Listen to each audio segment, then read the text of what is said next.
Hi guys, आपका मेरे channel पे स्वागत है। मैं पढ़ाने जा रही सर्वनाम प्रोनाउन। परिभाषा: वाक्यों में एक बार संज्ञा का प्रयोग करते हैं तथा उसी संज्ञा के प्रयोग की आवश्यकता होने पर भी बाद के वाक्यों में उसका प्रयोग नहीं करते। उसके स्थान पर वह उसका आदि शब्दों का प्रयोग करते हैं। संज्ञा के स्थान पर प्रयुक्त होने वाले ये शब्द सर्वनाम कहलाते हैं।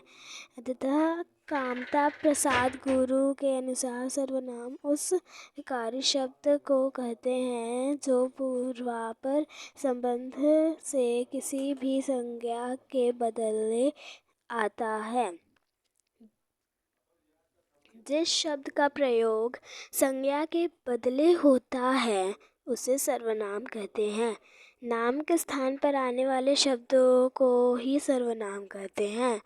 जो विकारी शब्द प्रसन्न के अनुसार किसी संज्ञा के स्थान पर प्रयोग किए जाए उन्हें सर्वनाम कहते हैं। जैसे तृष्णा ने कहा कि मैं मिठाई लूंगी।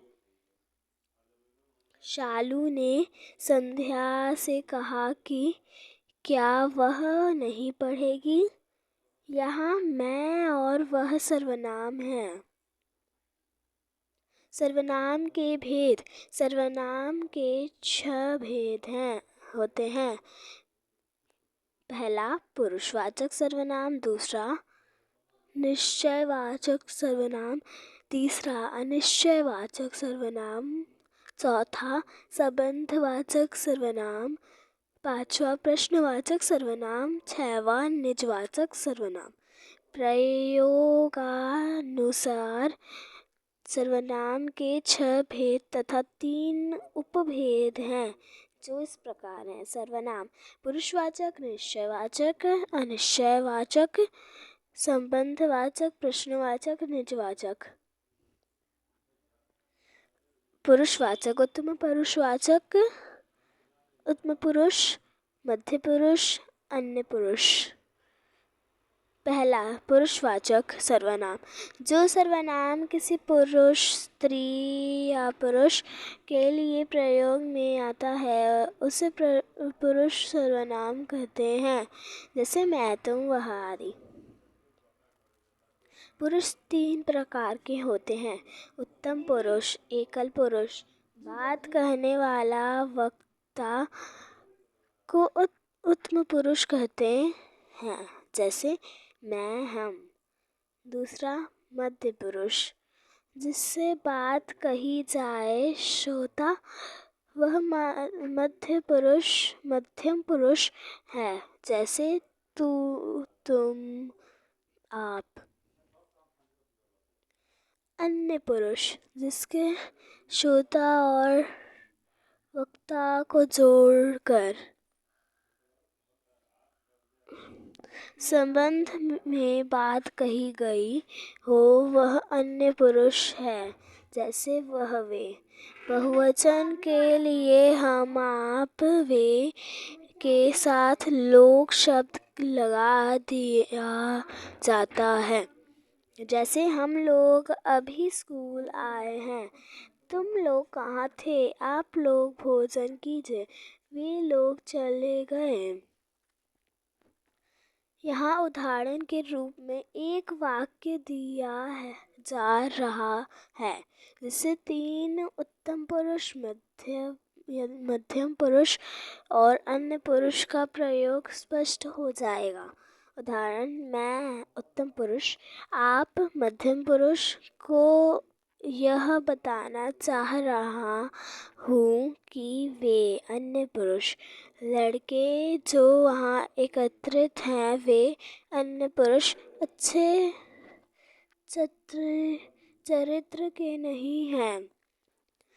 दूसरा निश्चयवाचक सर्वनाम: जिस सर्वनाम से किसी वस्तु का निश्चित बोध होता है वह निश्चयवाचक सर्वनाम होता है। जैसे यह सर्प है, वह अच्छी पुस्तक है। तीसरा निश्चयवाचक सर्वनाम: जिस शब्द सर्वनाम से किसी वस्तु का निश्चित बोध नहीं होता, उसे अनिश्चयवाचक सर्वनाम कहते हैं। जैसे किसी को बुलाओ, घी में कुछ मिला है। चौथा, संबंधवाचक सर्वनाम। जिस सर्वनाम से दो वस्तुओं अथवा व्यक्तियों का पारस्परिक संबंध प्रकट होता है उसे संबंधवाचक सर्वनाम कहते हैं। जैसे वह लड़का जो कल आया था पढ़ने में तेज है।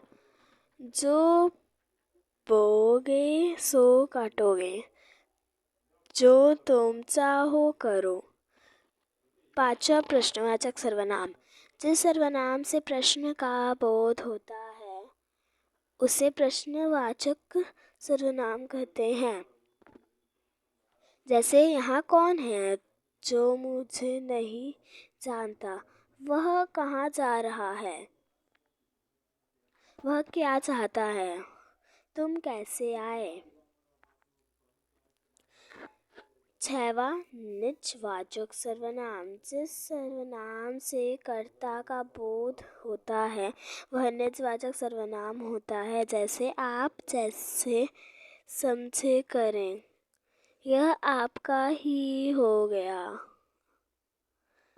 उन्होंने मुझे रहने को कहा और आप चलते बने।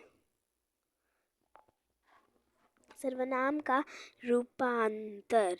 सर्वनाम का रूपांतर पुरुष वचन और कारक की दृष्टि से होता है।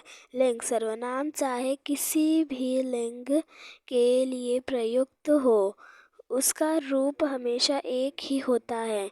इसमें लिंग भेद के कारण रूपांतर होता है। जैसे वह गाता है, वह गाती है। तुम खाते हो, तुम खाती हो। थैंक यू गाइस, मेरा वीडियो देखने के लिए। लाइक शेयर सब्सक्राइब करना ना भूलें। बाय।